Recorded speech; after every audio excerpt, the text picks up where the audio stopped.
ఓం శ్రీ మాత్రే నమః. జై దుర్గమ్మ తల్లి. దుర్గమ్మ తల్లి భక్తులందరికీ కూడా నమస్కారం అండి.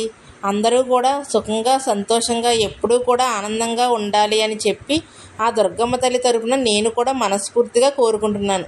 ఈరోజు దుర్గమ్మ తల్లి అందించే సందేశం ఏమిటి అంటే కనుక, బిడ్డ, ఈ చిన్న కథ నువ్వు 4 నిమిషాలు విను. ఇంటి పెద్దగా నేను చెప్తున్నాను. ఈ కథ వినకుంటే నువ్వు అగాధంలో పడిపోతావమ్మా.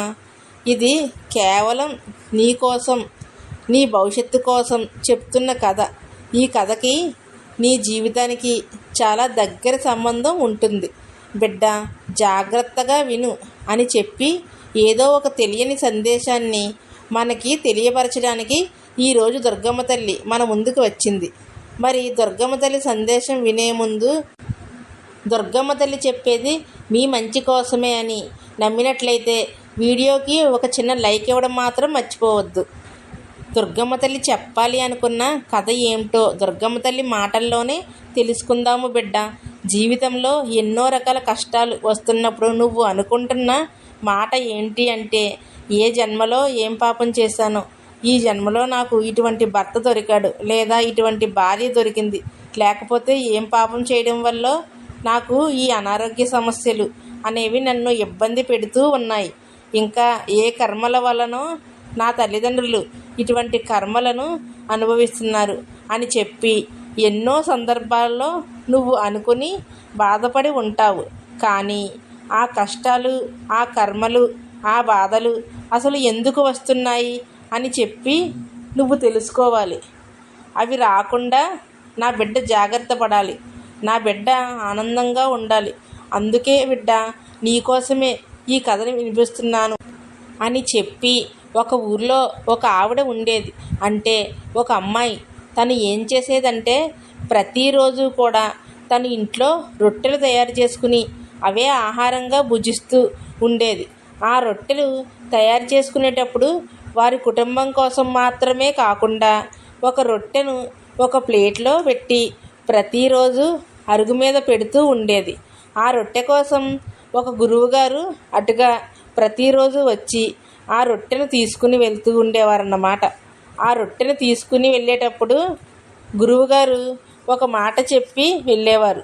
ఆ మాట ఏమిటి అంటే, నువ్వు ఏదైతే మంచి చేస్తున్నావో అది తప్పకుండా నీకు తిరిగి వస్తుంది, నువ్వు ఏదైతే చెడు చేస్తావో అది కూడా నీకే తిరిగి వస్తుంది అని చెప్పి ఈ ఒక్క మాట అనుకుంటూ వెళ్ళేవారు. అయితే ఇలా ప్రతిరోజు కూడా గురువుగారు రొట్టె తీసుకుని వెళ్ళడం, ఈ మాటలు చెప్పడం ఇదే జరుగుతుంది. ఒకరోజు ఆ అమ్మాయి ఏమనుకుంటుందంటే, ఈ గురువుగారి దగ్గర చాలా పొగరు ఉంది, నేను ప్రతిరోజు రొట్టెలు తీసుకుని వెళ్ళి ఇస్తున్నాను కదా, కనీసం అమ్మా నువ్వు సంతోషంగా ఉండు బిడ్డ అని దీవించనైనా దీవించడం లేదు. రొట్టె తీసుకుని చేసి ఇచ్చినందుకు నీ కృతజ్ఞతలు తల్లి అని ఏ రోజు కూడా నాకు చెప్పలేదు. ఈ గురువుగారి మీద నాకు చాలా కోపంగా ఉంది అని చెప్పి ఆ కోపంలో తను ఒక నిర్ణయం తీసుకుంటూ ఉంటుంది. అది ఏంటి అంటే, ఈ గురువుగారిని ఎలాగైనా కానీ చంపేయాలి అని చెప్పి, ఎంత క్రూరమైన నిర్ణయమో కదా అది. ఆ నిర్ణయాన్ని అమలుపరచడం కోసం గబాగబా వంటగదిలోకి వెళ్తుంది. వంటగదిలోకి వెళ్ళి రొట్టె పిండి కలిపేటప్పుడు అందులో కొంచెం విషాన్ని కూడా కలుపుతుంది. ఆ విషాన్ని కలిపి ఆ రొట్టెని తయారు చేసి ఆ రొట్టెను కాల్చి గురువుగారు వచ్చే సమయానికి అరుగు మీద పెడుతుంది. ఇక గురువుగారు ఎప్పుడు వస్తారా, ఎప్పుడు రొట్టె తీసుకుని వెళ్తారా అని చెప్పి అక్కడే కూర్చుని ఎదురు చూస్తూ ఉంటుంది. అలా ఎదురు చూస్తున్న సమయంలో ఆవిడకి ఒక ఆలోచన వస్తుంది. అయ్యో, నేనేంటి ఇంత పిచ్చిగా ఆలోచిస్తున్నాను, నేను రొట్టె చేసి పెట్టడం వరకు మాత్రమే నా ధర్మం, అంతేకాని అతనికి నా కృతజ్ఞతలు చెప్పాలి అని ఆశించడం నా అతి ఆశ అవుతుంది. నేను కావాలి, ఒకరి యొక్క ఆకలి తీర్చాలి అన్న ఉద్దేశంతోటే కదా రొట్టెను చేసి పెడుతూ ఉన్నాను. మరి ఇంత క్రూరంగా ఒక మనిషిని చంపాలి అనే ఆలోచన నా మనసులోకి ఎలా వచ్చింది? ఎంత పెద్ద పొరపాటుగా ఆలోచించాను. నా యొక్క పొరపాటు వల్ల, నా యొక్క ఆవేశం వల్ల ఈరోజు ఆ గురువుగారి యొక్క ప్రాణాలే పోయాయి. పొరపాటు చేస్తున్నానని గబాగబా ఆ విషం కలిపిన రొట్టెను తీసి పొయ్యిలో పడేసి కాల్చి పడేస్తుంది. తరువాత మళ్ళీ మంచిగా మంచిపిండిని కలిపి మళ్ళీ రొట్టెను తయారు చేసి చక్కగా ప్లేటును కూడా శుభ్రం చేసి గురువుగారు వచ్చేసరికి ఆ రొట్టెను అక్కడ పెడుతుంది. ఇక అనుకున్న సమయానికే గురువుగారు వచ్చారు. ఆ రొట్టెను తీసుకుని వెళ్తూ ఏదైతే మంచి చేస్తారో ఆ మంచే తిరిగి వస్తుంది, ఏదైతే చెడు చేస్తారో అదే తిరిగి వస్తుంది అని చెప్పి అనుకుంటూ వెళ్ళేవారు. అసలు ఆయన ఎందుకు అలా అంటున్నాడో ఆవిడకు ఏమాత్రం కూడా అర్థమయ్యేది కాదు.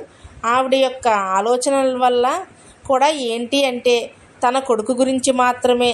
తన కొడుకు వ్యాపారం చేస్తాను అని చెప్పి పక్క ఊరికి వెళ్ళి ఎన్నో రోజులు అవుతుంది, కానీ తన కొడుకు తిరిగి రాలేదు. తన కొడుకు క్షేమంగా తిరిగి రావాలి, డబ్బు లేకపోయినా కూడా పర్వాలేదు, తన కొడుకు ఆరోగ్యంగా ఇంటికి వస్తే చాలు అని చెప్పి ప్రతిరోజు కూడా ఆ పిచ్చి తల్లి 1000 కళ్ళతో ఎదురు చూస్తూ ఉంటుంది. ఇక ఒకరోజు తన కొడుకు అలసిపోయి చాలా నీరసంగా తన ఇంటికి వస్తాడు. ఇంటికి వచ్చి అమ్మని గట్టిగా పట్టుకుని ఏడుస్తాడు. ఏంటి బాబు, ఇన్ని రోజులు ఎక్కడికి వెళ్ళిపోయావు, ఏం జరిగింది అని చెప్పి అనేసరికి అమ్మా నేను ఎక్కడికి వెళ్ళాను, ఏం జరిగింది అని చెప్పే ముందు ప్రాణాల నుంచి బయటపడి, అంటే నేను మరణం నుంచి బయటపడి ప్రాణాలతో ఇంటికి వచ్చాను, అందుకు సంతోషించమ్మా అని చెప్పి ఆ కొడుకు అనేసరికి అప్పుడు ఆ తల్లి ఏమంటుందంటే, బాబు అసలు ఏం జరిగింది నాన్న చెప్పు అని చెప్పి అడుగుతుంది. అమ్మా నేను వేరే పక్క ఊరు నుంచి అడవిలో నుంచి ప్రయాణం చేస్తూ ఇంటికి బయలుదేరుతున్న సమయంలో నాకు కళ్ళు బాగా తిరిగిపోయాయి. అప్పటికే నాకు 2 రోజులు అయ్యింది భోజనం చేసి. చాలా నీరసం వచ్చేసింది, చాలా శ్వాస వచ్చి బాగా ఆయాసం వచ్చి కళ్ళు తిరిగి పడిపోయాను. అప్పుడు ఒక గురువుగారు నా దగ్గరికి వచ్చి నన్ను నీళ్లతో, అంటే నా ముఖం మీద నీళ్లు చల్లి లేపి ఒక రొట్టెని ఇచ్చి ఆయనే స్వయంగా నాకు తినిపించి నా ఆకలి తీర్చి ఆ నీరసం నుంచి నన్ను బయటపడేశారు. ఇక ఆ గురువుగారు, స్వామి మీరెందుకు తినకుండా మీ యొక్క ఆహారాన్ని నాకెందుకు ఇచ్చారు అంటే, ఆ గురువు, నాయనా నేను ప్రతిరోజు కూడా ఈ రొట్టెతోనే ఆకలిని తీర్చుకుంటూ ఉంటాను. ఈ రొట్టె కేవలం ఒకటి మాత్రమే నా ఆహారం, కానీ ఈరోజు పరిస్థితిని చూసి నాకు ఈరోజు ఈ ఆహారం లేకపోయినా నేను జీవించగలను, కానీ ఈరోజు నీకు ఈ ఆహారం అందకపోతే నువ్వు మరణించేవాడివి. అంటే ఈ ఆహారం యొక్క అవసరం నాకంటే కూడా నీకే ఎక్కువగా ఉంది అని చెప్తాడు. అప్పుడు ఆ మాటలు విన్న తర్వాత ఆయన వెళ్ళిపోయారమ్మా అని చెప్పి ఆ మాటలు చెప్పి నాకు అది తినిపించి వెళ్ళిపోయారమ్మా అని చెప్పి అమ్మతోటి అతను చెప్తాడు. అయితే ఎవరు నాయనా అతను, ఎలా ఉంటాడు అని చెప్పి అమ్మ అంటే, ఆయన ఒక గురువుగారు అమ్మ, పెద్ద వయసు ఉన్నవారు, ఆయన ఎవరో నాకు తెలియదమ్మా అని చెప్పి అబ్బాయి చెప్తాడు. అప్పుడు అంతేకాదమ్మా, ఆయన ఎవరో తెలీదు, కానీ వెళ్ళేటప్పుడు నువ్వు ఏదైతే మంచి చేస్తావో అది నీకు తిరిగి వస్తుంది, నువ్వు ఏదైతే చెడు చేస్తావో అది కూడా నీకు తిరిగి వస్తుంది అనే మాట అని వెళ్ళారమ్మా అని చెప్తాడు. అయితే ఇక వెంటనే అతను ఆ గురువే అని చెప్పి ఆవిడకు తెలుస్తుంది. అప్పుడు అనుకుంటుంది, అంటే ఈరోజు నేను ఇచ్చిన ఆహారం అనేది నా కొడుకుకి అతడు పెట్టారు, అంటే ఈరోజు ఒకవేళ నేను ఆ విషం కలిపిన రొట్టెని ఇచ్చినట్లయితే ఆ విషం కలిపిన రొట్టెనే నా కొడుకు తిని మరణించేవాడు. అంటే నేను చెడ్డ పని చేస్తే నాకు ఈ విధంగా నా కొడుకు మరణం తోటి నాకు చెడు ఎదురయ్యేది. నేను చెడ్డ పని చేయదలుచుకోకుండా న్యాయంగా అతనికి మంచి రొట్టెను నేను చేసి ఇచ్చాను, కనుకనే అది నా కొడుకుకి అంది ఆరోగ్యంగా ఇంటికి తిరిగి వచ్చాడు. అంతేగా గురువుగారు చెప్పిన మాట, ఏది మంచి చేస్తే అదే నాకు తిరిగి వస్తుంది, ఏది చెడు చేస్తే అదే మనకు తిరిగి వస్తుంది. నేను మంచి చేశాను కాబట్టే ఆ మంచి నాకు తిరిగి వచ్చింది, అదే చెడు చేస్తే నాకు చెడే జరిగేది. గురువుగారి మాటల్లో ఆంతర్యం ఇదే అని చెప్పి ఆవిడ తెలుసుకుని చాలా బాధపడుతుంది, కొంచెం చాలా సంతోషిస్తుంది కొడుకు వచ్చినందుకు. అయితే ఈ కథ ఇక్కడితో ముగుస్తుంది. ఈ కథ ద్వారా దుర్గమ్మ తల్లి మనకి చెప్పాలి అనుకుంటుంది ఏంటి అంటే కనుక, బిడ్డ, ఎన్నో రకాల సమయాల్లో నాకెందుకు ఇలా జరుగుతుంది, అసలు నేను చేసిన తప్పేంటి అని చెప్పి నువ్వు బాధపడ్డావు. కానీ నువ్వు ఇతరులకు మంచి చేస్తున్నట్లయితే ఖచ్చితంగా నీకు భగవంతుడు ఏదో ఒక రూపంలో మంచిని మాత్రమే తిరిగి ఇస్తారు. అదే నువ్వు తెలుసో తెలియకో ఒకరి మనసుని కనుక నువ్వు కష్టపెట్టే ప్రయత్నం చేస్తున్నట్లయితే నీ మనసు కూడా ఎప్పుడూ బాధపడుతూ ఉంటుంది. కనుక ఎదుటివారు బాధలో ఉన్నప్పుడు వారికి నువ్వు ధన రూపంలో సహాయం చేయకపోయినా కానీ నీ మాటల రూపంలో వారి యొక్క మనసుకి ప్రశాంతతను, సంతోషాన్ని కలిగిస్తే నీ మనసు కూడా సంతోషంగా ఉంటుంది బిడ్డ. ఈ కథ విన్న తర్వాత అసలు ఏది మంచి, ఏది చెడు, ఎవరికి మంచి చేస్తే నీకు ఏమొస్తుంది, ఎవరికి చెడు చేస్తే నీకు ఏమొస్తుంది అని నీకు ఎప్పటికే పూర్తిగా అర్థమైపోయి ఉంటుంది బిడ్డ. నాకు నీకు అర్థం అవ్వడమే ముఖ్యం. కనుక ఇక నీకు అన్నీ కూడా మంచి రోజులే వస్తాయి, నీకు అంతా కూడా మంచే జరుగుతుంది అని చెప్పి నేను నమ్ముతున్నాను. ఎందుకో తెలుసా బిడ్డ, ఇక నువ్వు ఈ కథ విన్న తర్వాత ఎవ్వరి మనసులు కూడా నొప్పి చెందకుండా ఎవ్వరికీ కూడా ఏ అన్యాయం చేయవు, ఎవరికి ఏ కష్టాన్ని కలిగించవు అని చెప్పి నేను కోరుకుంటున్నాను బిడ్డ.